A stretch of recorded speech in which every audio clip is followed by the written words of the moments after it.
జలశక్తి శాఖకు మంత్రి ఉత్తమ్ కుమార్ రెడ్డి గారు లేఖలు రాశారు. సో దీన్ని ఏంటి సార్ అసలు నిజంగా అంటే మరి కేంద్రం ఏ విధంగా దీన్ని ఈ వ్యవహారాన్ని ఏ విధంగా తీసుకుంటుంది? ఇప్పుడు ఒకటే రవి గారు, పెద్దలు రామ్మోహన్ గారు తనకు ఉండేటువంటి ఒక విశేష అనుభవం చాలా కృషి చేసినారు. నేను చూసినంత వరకు ఏంటంటే ఇప్పుడు ఆయన ముందు మనం ఏం మాట్లాడినా కూడా ఆయన నిష్ణాతుడు, దానికి సందేహం లేదు. ఇప్పుడు రాజకీయాలు వేరు, ఈ నీటికి సంబంధించిన సాంకేతిక పరిజ్ఞానం ఉండేటువంటి ప్రాజెక్టులకు సంబంధించినటువంటి అంశాల మీద ఆయన పూర్తి అవగాహన ఉన్నది. ఒకటి. నెంబర్ 2 ఏంటంటే దీన్ని ఆంధ్ర తెలంగాణ మధ్యన ఇప్పుడు ఏదైతే ఈ వివాదం వచ్చిందో, బనకచెర్ల గోదావరికి సంబంధించి లైన్ కు సంబంధించినటువంటి వివాదం ఏదైతే వస్తుందో దీనికి రాజకీయ దుమారంగా మారవలసినటువంటి అవసరం లేదని చెప్పి భారతీయ జనతా పార్టీ భావిస్తున్నటువంటి ఒక సందర్భం. ఎందుకంటున్నానంటే నదీ జలాలు కానీ ఇతరత్ర 2 రాష్ట్రాలకు సంబంధించినటువంటి అంశాలు, 2 రాష్ట్రాలు, మహారాష్ట్రలో కాంగ్రెస్ ఉంది చాలా కాలము, ఆంధ్రప్రదేశ్ ఉమ్మడి ఆంధ్రప్రదేశ్ కూడా కాంగ్రెస్ ఉంది. జల సమస్యలు పరిష్కారం అనేటువంటి ఎప్పటికీ ఉంటాయి, ఉండకుండా ఉండేటువంటి పరిస్థితి ఉండదు. అంత మాత్రం చేత రాజకీయ కోణంలో ఇప్పుడు అక్కడ చంద్రబాబు గారు మా గవర్నమెంట్ లో ఉన్నారు, కేంద్ర ప్రభుత్వానికి మద్దతు ఇస్తున్నారు, మేము అక్కడ అధికారంలో ఉన్నాం అనే కోణంలో దాన్ని ప్రజలను తప్పుదోవలు పట్టించేటువంటి ప్రయత్నం అనేటువంటిది ఎవరు కూడా చేయవలసినటువంటి అవసరం లేదు. తెలంగాణకు సంబంధించినంత వరకు తెలంగాణ నీటి హక్కులు ప్రాజెక్టులకు సంబంధించినటువంటిది, తెలంగాణ భూములన్నీ కూడా సస్యశ్యామలం కావాలనే విషయం లోపల మన హక్కుల కోసం భారతీయ జనతా పార్టీ ఎప్పటికి కూడా ఎప్పుడు కూడా ఉంటుంది. రాజకీయ అవసరాలు అనేటువంటిది పక్కకు పెట్టండి. ఎందుకంటే ఒక స్థాయికి వచ్చినప్పుడు కూర్చొని మాట్లాడుకోవాల్సినటువంటి అవసరం ఏర్పడుతుంది. 2 రాష్ట్రాలు, కేంద్ర ప్రభుత్వం పెద్దన్న పాత్రగా మీరు అన్నట్టుగా దాని మీద ఒక నిర్ణయం చేయవలసి ఉంది. అయితే ఇక్కడ ఉండేటువంటి సమస్య ఏంటంటే వాళ్ళు మాట్లాడుతున్నటువంటిది ఒక రకంగా, ఇంతకు ముందు ఒక మిత్రుడు అన్నట్టుగా ఏంటంటే రామ్మోహన్ గారు అన్నట్టుగా 932 టీఎంసీల నిధికి సంబంధించిన లెక్క మనకు సెటిల్ కావాలి కదా. సెటిల్ కాకుండానే ఇవన్నీ కడతపోతున్నారు అనేటువంటి దాని కింద మరి రామ్మోహన్ గారు చెప్పాలా. ఇప్పుడు కాళేశ్వరం కానివ్వండి, సీతారామ కానివ్వండి, దేవాదుల కానివ్వండి, నాకున్న అంచనా మరి ఒక కాళేశ్వరం 600 టీఎంసీలకు సరిపోతుందా వాటర్ కోసం కట్టిందా రామ్మోహన్ గారు? 183 టీఎంసీలు రోజుకు సప్లై చేస్తే 180 టీఎంసీలే మొత్తం కాళేశ్వరం ప్రాజెక్ట్ అంతా తీసుకుపోయింది. 85 టీఎంసీలే శ్రీరామ్ సాగర్. అంటే మనం కేవలం 250 టీఎంసీలు కూడా వాడుకుంటలేము ఇప్పుడు మొత్తం గోదావరి మీద. శ్రీరామ్ సాగర్ ఒకటే కడెం ప్రాజెక్ట్. మిగతా ఏముంటే అంటే మనకు సీతారామ ఇవన్నీ కలిపితే 600 టీఎంసీల కెపాసిటీ ఇంకా కాలేదు. ఇప్పుడు ఇవన్నీ పూర్తి కాలేదు. పూర్తి అయితే కూడా 600 టీఎంసీలు రాస్తాను. దాదాపు 450. ఒక ఆర్గ్యుమెంట్. ఇక్కడికి వచ్చినప్పటికి మనకు 299 టీఎంసీల స్థిరీకరణ జరిగినటువంటిది. ఇప్పుడు పాలమూరు, రంగారెడ్డికి సంబంధించి ఎంత వాడుకున్నాం ఇప్పటి వరకు వాడుకుంటున్నటువంటి ఆలోచన ఎంత మనకు ఉన్నటువంటి ఉమ్మడి ప్రాజెక్టులు కనుక 22 ఎకరాల ఆయకట్టు స్థిరీకరణ లక్ష్యంతో జరుగుతుంది సార్ ప్రాజెక్టు. అంతే. ఇప్పుడు ఉదాహరణకు మీరు కృష్ణా అడిగారు కనుక, కృష్ణా జలాల్లో మనకు గతంలో 811 టీఎంసీ ఉమ్మడి ఆంధ్రప్రదేశ్ కు 2011లో కరెక్ట్ కాదు. ఎందుకు అదంటే బిజెస్ కుమార్ ట్రిబ్యునల్ మీద అపాయింట్మెంట్ డేట్ వస్తున్నది, మీరు ఎట్లా మంచుతారు, ఈ 2 రాష్ట్రాలకి ఎట్లా మంచుతారు, 3వ రాష్ట్రం కూడా వస్తుంది కదా, ఇప్పుడే చేయకండి అని అంటే ఆగింది. అది మన్మోహన్ సింగ్ గారు గ్రేట్, అది ఆపాడు దాన్ని. ఇప్పటికి ఆగే ఉన్నది. విజయ్ కుమార్ ట్రిబ్యునల్ ప్రకారం పంచిన దానిలో మనం తాత్కాలికంగా మార్చుకున్నాం. 299 టీఎంసీలేమో తెలంగాణకు, 511 టీఎంసీలేమో రఫ్ గా 299లో మన కెపాసిటీ ఇప్పుడు మనకు పాలమూరు, రంగారెడ్డి ఇదంతా కలిపితే ఎంత నీళ్లు లేవు వాడతలేవు. గట్టిగా మాట్లాడితే మొన్న ఎండాకాలం ఏమైందంటే తాగునీటి పేరు మీద సాగునీటి పేరు మీద ఆంధ్రప్రదేశ్ ఎక్కువ వాడుకుంది అనే దాని మీద పంచుకోని అన్నారు. ఇప్పుడు నీళ్లు లేవు. ఇప్పుడు కృష్ణా నదిలో నీళ్లు లేవు సార్. నీళ్లు లేవు కాడ ఉన్న కాడనేమో ఉండి కూడా నష్టపోతున్నాం. నేనేమంటానంటే మన ప్రాజెక్టులు మొత్తం పర్మిషన్లు ఇచ్చేసి ఎక్కడ పుల్ల పెట్టకుండా అవి చేసేసుకొని 45 టీఎంసీలు కృష్ణా జలాల్లో కూడా తెలంగాణకు వాటా ఇచ్చేది, బనకచెర్ల మన పట్టిసీమ ద్వారా పోయి నీళ్ళకు వాటా ఇచ్చి రాతపూర్వకంగా ఇవ్వాలి. ఒక్క మాట చెప్తాను. ఇప్పుడు ఏమైందంటే ఒక్కసారి ప్రాజెక్టు కట్టినాక కట్టిన దానికి కేటాయింపులు ఉండకుండా ఉండవు. అదే సమస్య. ఇప్పుడు బనకచెర్ల కట్టుకున్నాక 200 టీఎంసీలే కావచ్చు, 300 టీఎంసీలే కావచ్చు, 400. ఎప్పుడు మీ లెక్కలో ఎప్పుడు స్టార్ట్ అయింది బనకచెర్ల? ఒక సంవత్సరానికి అంటే మొదటి నుంచి ఉన్నది. ఇప్పుడు టిఆర్ఎస్ జగన్ ఉన్నప్పటి నుంచి ఉంది.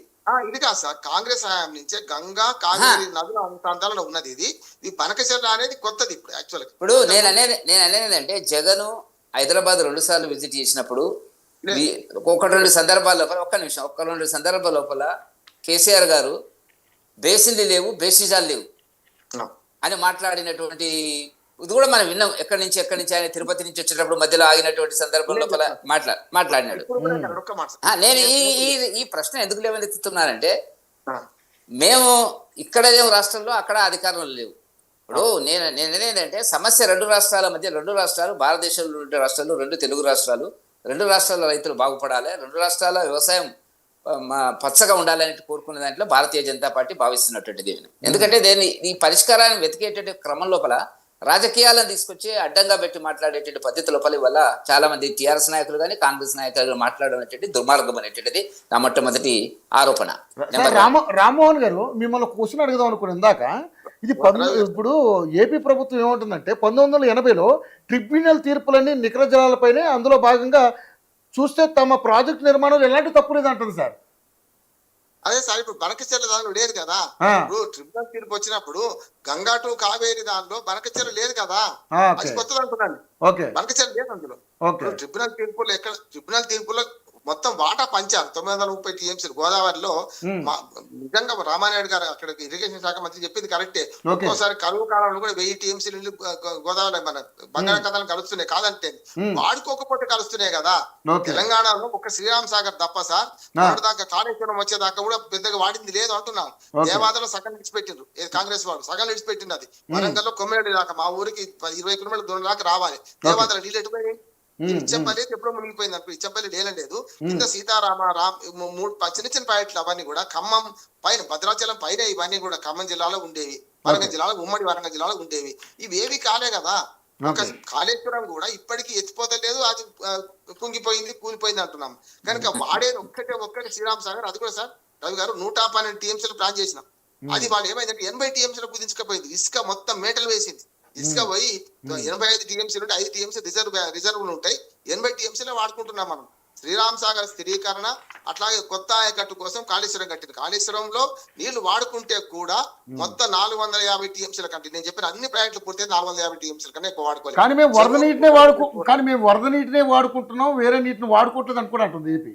ఇప్పుడు వరద నీటి ఎప్పుడు లెక్కకు వస్తుంది అంటే మిగతా మీద వాడిన తర్వాత నీరు పల్లె మెరుగు నిజం దేవుడు అను ఎంత వాడిన అయితే, ఇప్పుడు ఆలమట్టి నిండినాక వాడితే ఏం చేసుకోలేదు కింద చెప్తున్నాను, కృష్ణానది మీద ఆలమట్టి తుంగభద్ర నిండినాక దాన్ని ఏం చేసుకుంటారు, మనకి ఇవ్వాల్సిందే కదా. తెలంగాణలో నీటి ప్రాజెక్టులకు అనుమతి ఇచ్చి ఎక్కడ అభ్యంతరం పెట్టకుండా కనీసం సాంకేతిక అనుమతులు ఇప్పించండి. చంద్రబాబు నాయుడు గారిని కూటమి ప్రభుత్వాన్ని నేను కోరుతున్నది ఏంటంటే, తెలంగాణలో 930 టీఎంసీలకు కట్టుకునే పర్మిషన్లు ఇచ్చేయండి, తర్వాత మీరు ఏం చేసుకుని అభ్యంతరం లేదు అంటున్నాను. అది అస్యూరెన్స్ ఇవ్వాలి. ఇప్పుడు వెంకటరెడ్డి గారు ఏమంటారంటే, ఇక్కడ ప్రభుత్వం లేవు, అక్కడ లేదు, అక్కడ ఉన్నారు మీ ప్రభుత్వంలో బీజేపీ తెలంగాణ. ఇప్పుడు ఏమైంది సార్, పాయింట్ అవుట్ అంటే వేరు చూపించే మీదికి ఎందుకు పోతుంది అంటే, కాంగ్రెస్ గతంలో ఉన్నది అయిపోయింది, ఇప్పుడు మీరున్నారు కదా, అందుకని మీ వైపు పేరు వస్తుందని అంటున్నాను. నేనేమంటున్నా అంటే, ఒక తెలంగాణవాదిగా తెలంగాణకు రావాల్సినటువంటి నీటి హక్కుల మీద మాకెప్పుడు కూడా రెండో ఆలోచన ఉండదు అనేటువంటిది కిషన్ రెడ్డి గారు మాట్లాడినటువంటిది కూడా ఏంటంటే, దాని మీద రేవంత్ రెడ్డి గారు స్పష్టంగా ఒక విధానం అనేటువంటిది ప్రజలకు, నాకు తెలిసినంత వరకు ఇంతవరకు చెప్పినట్టుగాను మాట్లాడినట్టుగా నాకు కనపడతలేదు. ఉత్తమ్ కుమార్ రెడ్డి గారు మాట్లాడుతున్నారు, దానివల్ల ఒక పవర్ పాయింట్ ప్రజెంటేషన్ చేస్తున్నారు. మా సభ్యుల హాజరైతారా లేదా అనేటువంటిది గత ఒక గంట కింద కిషన్ రెడ్డి గారు మా పార్లమెంటు సభ్యులతోని టెలికాన్ఫరెన్స్ లో మాట్లాడినాడు. ఏం చెప్పినాడు అనేటువంటిది నాకైతే తెలియదు. ఇప్పుడు లేటెస్ట్ ఇన్ఫర్మేషన్ అయితే నాకు తెలియదు. మరి వెళ్తారా వెళ్ళరా అనేటువంటి దాని మీద ఒక నిర్ణయం అనేటువంటిది జరుగుతుందని అనుకుంటున్నాను. అదంతా 6 గంటలకు ఏదో ఉన్నట్టుంది కదా, ఒకటి. రెండవది ఏంటంటే, ఏ సమస్య అయినా కూడా సావధానంగా సమన్వయం చేసుకొని పరిష్కరించుకునేటువంటి ప్రయత్నంలో ఉండాలనేటువంటిది భారతీయ జనతా పార్టీ కోరుకుంటున్నటువంటి. ఇప్పుడు కిషన్ రెడ్డి గారు మీరు ఏం మాట్లాడినాడు మొన్న అనేటువంటిది ఒకటి అన్నారు కాబట్టి, రామ్మోహన్ గారు దీనికి సంబంధించి మీరన్నట్టుగా మీ మాటల్లోనే మాకున్న ఆరోపణ కూడా అదే. ఉత్తమ్ కుమార్ రెడ్డి గారు దీన్ని పట్టించుకున్నట్టుగా లేనటువంటి పరిస్థితులపై మొన్నటిదానికి ఒక ప్రాముఖ్యత లేదు, అక్కడ ఏమో వర్క్ జరిగిపోతుంది, అనేక అనుమతులు వస్తున్నాయి అనేటువంటిది మనకు మీడియాలో కనపడుతున్నటువంటి ఒక అంశము. కిషన్ రెడ్డి గారు అన్నటువంటిది ఏంటి, ఏ అనుమతులు రాలేదు, సిడబ్ల్యూసి దాని మీద ఒక నిర్ణయం చేయలేదు, కేంద్ర ప్రభుత్వం దాని మీద ఒక నిర్ణయం చేయలేదు, ఏ చేయకుండా వచ్చేటువంటి పరిస్థితి అనేది ఉండదు. మా హక్కు కోసం, తెలంగాణ హక్కు కోసం మేము ఇప్పుడు సిద్ధంగా ఉంటాం అనేటువంటి దాని కింద కూడా చెప్పడం జరిగింది. ఇవాళ అరవింద్ గారు కూడా ప్రెస్ మీట్ పెట్టినప్పుడు కూడా, తెలంగాణలో ఒక నీటి బొట్టు కూడా అన్యాయం జరిగితే మేము ఊరుకోము. కాకపోతే నిన్న ఆయన చెప్పిన మాట చెప్తున్నా, నిన్న నాకు ఫోన్ చేసినాడు ఉత్తమ్ కుమార్ రెడ్డి గారు, ఆయన కోర్టు చేసినట్టు నేను ప్రెస్ మీట్లో నేను ఉన్నాను కాబట్టి, ఇవాళ మీటింగ్ ఉంది, ఇంపార్టెంట్ మీటింగ్ రావాలంటే, అన్నా మరి ఏంది దీని గురించి అంటే ఆయన ఏం చెప్పలేకపోతున్నాడు. మన అవసరాలేంది ఫ్లడ్ వాటర్ ఎంత, దాంట్లో మనకు ఉండేటువంటిది ఎంత, వాళ్ళకు ఉండేటువంటిది ఎంత అనేటువంటి దాని మీద మీకు ఏమైనా ఐడియా ఉందా అంటే ఏం చెప్పలేనటువంటి పరిస్థితులు ఉత్తమ్ కుమార్ రెడ్డి గారు ఉన్నారు. కాబట్టి తెలంగాణ ప్రభుత్వానికి ఒక ఆలోచన, భవిష్యత్ అవసరాలు, భవిష్యత్తు విస్తీర్ణం ఎంత, వ్యవసాయానికి ఉపయోగపడేటువంటి దాని కింద ఒక ఆలోచన చేసి మీరు అన్నట్టుగా రామ్మోహన్ గారు మా వాటా ఎంత, మీ వాటా ఎంత అనేటువంటిది వాళ్ళు ఏం చెప్తున్నారు ప్రచారం, ఫ్లడ్ వాటర్ను ఉపయోగిస్తున్నాం మేము అనేటువంటిది. ఫ్లడ్ వాటర్ నిజంగా అంత అవైలబులా కాదా, ఇవన్నీ కూడా సమస్యలు ఉన్నాయి కదా. అష్యూర్డ్ వాటర్ ఎంత, ఫ్లడ్ వాటర్ ఎంత, దీంట్లో వాళ్ళ భాగం ఎంత, మన భాగం ఎంత, చర్చ తప్పకుండా జరగవలసిన అవసరం ఉంది. తెలంగాణకు అన్యాయం జరగదు, అక్కడ అన్యాయం జరగదు. సరే కొద్దిగా ఇటు అటు డిఫరెన్స్ ఉన్నట్టు రెండు కలిసి ఉన్నటువంటి రాష్ట్రాలు, తెలుగు రాష్ట్రాలు, అది పెద్ద ఇష్యూ కాదు. మనం లాభపడ్డా వాళ్ళు కొంత లాభపడ్డా అనేటువంటిది ప్రాంతీయ విద్వేషాలు రావాల్సినటువంటి అవసరం లేదనేటువంటిదే భారతీయ జనతా పార్టీ. అయితే దీనికి సంబంధించి కేంద్ర ప్రభుత్వం తీసుకునేటువంటి నిర్ణయాలు ఫైనల్ డిసిషన్ ఏది లేదు కాబట్టి కిషన్ రెడ్డి గారు అన్నది ఏంటంటే కొంత సానుకూలంగా అండి. ఆయన మాట్లాడే పద్ధతులలో ఎప్పుడు కూడా సానుకూలంగా ఘర్షణ వాతావరణంలో మాట్లాడు కాబట్టి రెండు ప్రాంతాల మధ్య అట్టెట్ అవుతుంది ఇట్టెట్ అవుతుంది ఆయన ఆనాడు అని లేదు, ఈనాడు అని లేదు, ఈనాడు అన్నది దాన్ని కొంత ఏంటంటే రాజకీయాల్లో సానుకూలంగా ఉన్నట్టుంది, చప్పగా మాట్లాడుతున్నారు కిషన్ రెడ్డి గారు అనేటువంటి పద్ధతిలో అట్లాంటిది ఏం లేదు.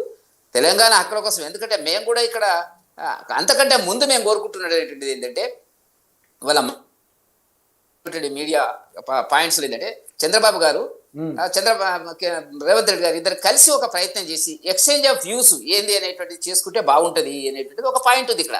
ఏమన్నా రాసినారా వీళ్ళు లెటర్లు, వాళ్ళు ఏమన్నా రాసినారా, అసలు జరిగిందా, డైరెక్ట్ గా వచ్చేసి మోడీ దగ్గరికి వచ్చేసి మోదీ మీద రేపు బురద చల్లడానికి, ఎందుకంటే ఆయన మీకు అనుబంధంగా ఉన్నాడు, మేము వ్యతిరేకంగా ఉన్నాం, కాంగ్రెస్ అనేటువంటి పద్ధతిలో రాజకీయ పనులు జరగకూడదు అనేటువంటిది భారతీయ జనతా పార్టీ భావిస్తుంది. కాబట్టి ఆ exchange of views, papers exchange జరిగిన తర్వాత అభిప్రాయ భేదాలు ఎక్కడెక్కడ వస్తున్నాయి, వీళ్ళ అంచనా ఏంది, వాళ్ళ అంచనా ఏంది, మనకు కావాల్సిన నీళ్ళు ఏంది, వాళ్ళకి కావాల్సిన నీళ్ళు ఏంది, వాళ్ళు చెప్పడానికి ఏమో చాలా స్పష్టంగా చెప్తున్నారు సానుభూతిగా. ఏంటంటే ఫ్లడ్ వాటర్ 3000 TMCల నీళ్లు సముద్రంలో కలుస్తుంది కాబట్టి మేము వాడుతున్నాము, మీరు పైన కట్టినప్పుడు మేము అడిగినామా, అదెంత ఇదెంత లెక్కలు, వల్ల రకరకాల లెక్కలు, ప్రాంతీయ అభిప్రాయ భేదాలు వచ్చేటట్టుగా మాట్లాడడం అనేటువంటిది ఎవరికి మంచిది కాదు. ఒకసారి విడిపోయిన వాళ్ళైనా మనకు అనేటువంటిది ఆ పద్ధతి లోపల ఒక సానుకూల శాంతియుత పరిష్కారం దీనికి లభిస్తుందని మేము భారతీయ జనతా పార్టీ భావిస్తున్నటువంటి సందర్భం తప్ప ఇక మేము దీని మీద టీఆర్ఎస్ పార్టీ ఏం చెప్పింది, ఏం చేసింది అనేటువంటి దాని కింద వాళ్ళు ఉన్నంతకాలం దాని గురించి పెద్దగా ఆలోచించలేదు.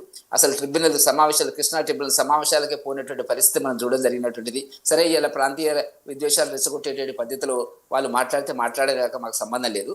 కాబట్టి ఇవాళ మాకు ఉన్నటువంటి స్టాండ్, నిర్ణయం ఏంటంటే రెండు రాష్ట్రాలను సమన్వయపరుచుకొని రెండు రాష్ట్రాల యొక్క అవసరాలను ఏ పద్ధతిలో పరిష్కారం చేయాలనేటువంటి ఎక్స్పర్ట్ కమిటీ ఉన్నది కదా. ఇప్పుడు వాటర్ కమిషన్ ఉంది, లేకపోతే ఇతరత్ర ఇంకేదైనా ట్రిబ్యునల్స్ ఉన్నాయి, కృష్ణా గోదావరికి సంబంధించిన ట్రిబ్యునల్స్ అఫెక్ట్స్ ఇవన్నీ ఉన్నాయి. కాబట్టి వాటి పద్ధతి ద్వారా పరిష్కరించాలనేటువంటిది ఇప్పటికీ భారతీయ జనతా పార్టీ ఇటువైపు కాదు అటువైపు కాదు.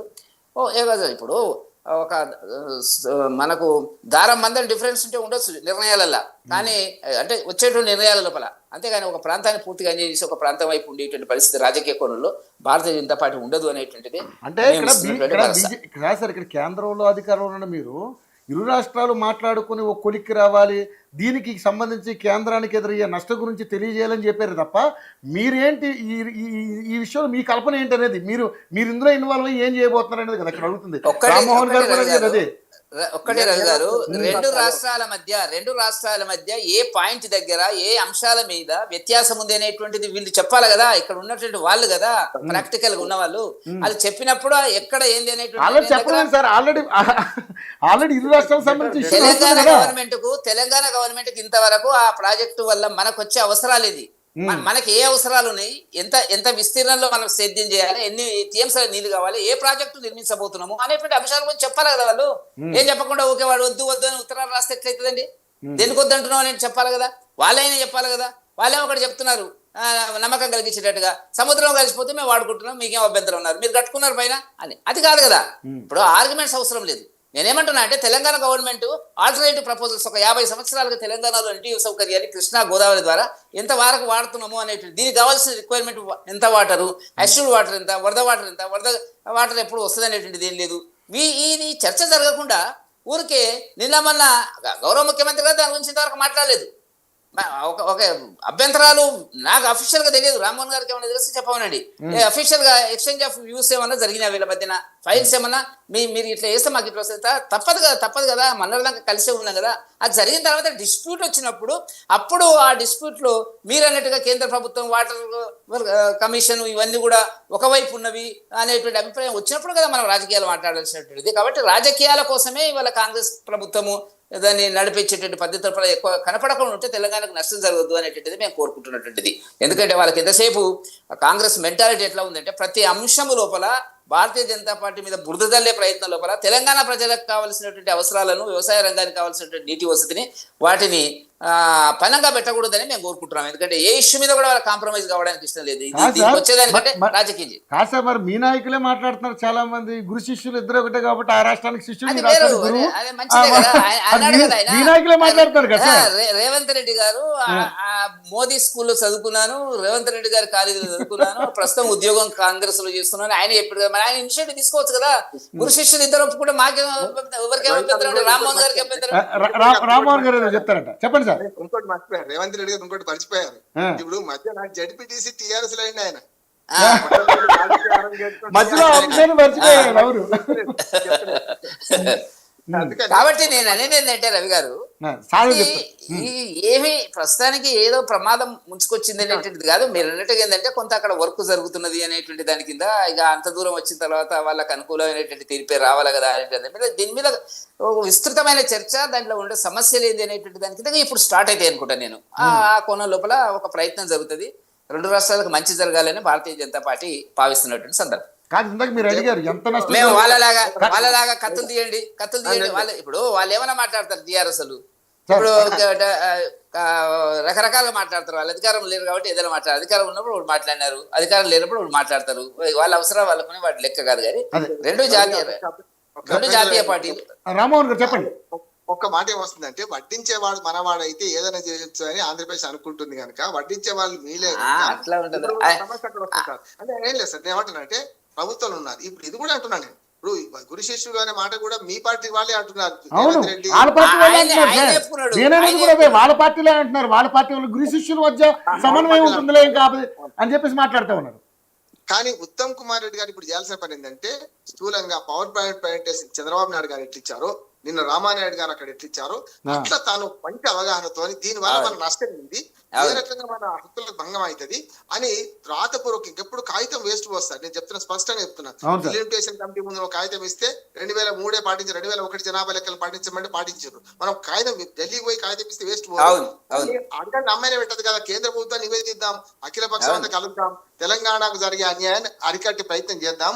దానికి మీరు రాజకీయ పంచాయతీలో తెలంగాణ నష్టపోవద్దు. పోదు. ఒకటి, మేము అక్కడ అధికారంలో ఉంటే మా అధికారం ఎంత అండి, ఇంత సరే కేంద్ర ప్రభుత్వంలో వాళ్ళ కీలక పాత్ర ఉన్నమాట వాస్తవం. కానీ మా అంచనాలు, మాకు ఆలోచనలు మాకు ఉన్నాయి కదా, తెలంగాణలో మేము నెక్స్ట్ అధికారంలోకి రావాలనేటువంటి విశ్వ ప్రయత్నంలో మేము ఉన్నాం. కాబట్టి తెలంగాణ ప్రజలకు అన్యాయం జరిగితే మేము ఎట్లా పవర్లోకి వస్తామండి, మాకు కూడా ఉన్నది కదా, మాకున్న ఇబ్బందులు మాకున్నాయి కదా.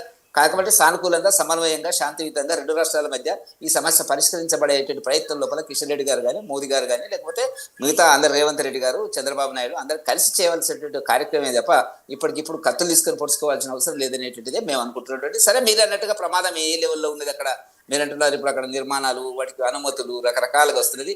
ఇప్పటి వరకు రిటర్న్గా ఏ అనుమతులు అయితే ఇవ్వలేదు. మనం కట్టుకున్నాము శ్రీలంక ఏది కాళేశ్వరం కట్టినప్పుడు కూడా అనుమతులు తర్వాత వచ్చినాయి, అయినా కూడా మనం ప్రొసీడ్ అయినాము. అది సాధారణంగా జరుగుతున్నటువంటి అంశం. కాబట్టి ఒక అంచనా జరగాల, ఒక ఎక్స్పర్ట్ ఒపీనియన్ రావాలా అవైలబిలిటీ ఆఫ్ వాటర్ గురించి, షేరింగ్ ఎంత అదేంటైతే వస్తే బాగుంటుందని చెప్పి కోరుకుంటున్నాను. రైట్. రామ్మోహన్ గారు, మీ దగ్గరికి మళ్ళీ బీఆర్ఎస్ తో మాట్లాడిన తర్వాత మీ దగ్గరికి వస్తే ఫైనల్ గా మీరు చెప్తారు కానీ. ఓకేనా సార్, ఒక్క 5 నిమిషాలు సార్. వార్తను కాంగ్రెస్ టీఆర్ఎస్ తీసుకోండి, ఎందుకంటే వాళ్ళిద్దరే కీలకం. అంటే ఎగ్జాక్ట్లీ రామ్మోహన్ గారు చెప్పవలసిందంతా కూడా చాలా డీటెయిల్ గా అందరికి చెప్పినాడు మెటీరియల్. ఇప్పుడు దాన్ని పొలిటికలైజ్ చేయడానికి రెండు పార్టీలు సిద్ధంగా ఉన్నాయి. అక్కడ జగన్ ఏ పార్టీ మాట్లాడినా ఇరు రాష్ట్రాలకి న్యాయం జరగాలనే ఉద్దేశంతో మాట్లాడితే తప్ప ఎవరు కూడా ఇందులో రాజకీయాలకి చోట్లేదు, రాజకీయాలకు తావులేదు. ఎందుకంటే అక్కడ ప్రజలకి న్యాయం జరగాలి, ఇక్కడ ప్రజలు, ఎందుకంటే నీళ్లు కాబట్టి, ఇది నీళ్లకు సంబంధించినటువంటి మ్యాటర్ కాబట్టి. రైట్. రాజకీయ విశ్లేషకులకు ఎందుకంటే ఆయన విశేషమైనటువంటి పరిజ్ఞానం ఉంది కాబట్టి ఈ ఇరిగేషన్ మీద సో ఆయన మీ అందరికీ కరెక్ట్ సమాధానం చెప్పగలరని నేను నా అభిప్రాయం. సరే, okay, right Okay. Sir, right. మాట్లాడితే నేను చెప్తాను సార్, నేను మాట్లాడతాను. Sir, okay sir, okay sir. అభిజయారి గారు ఏంటి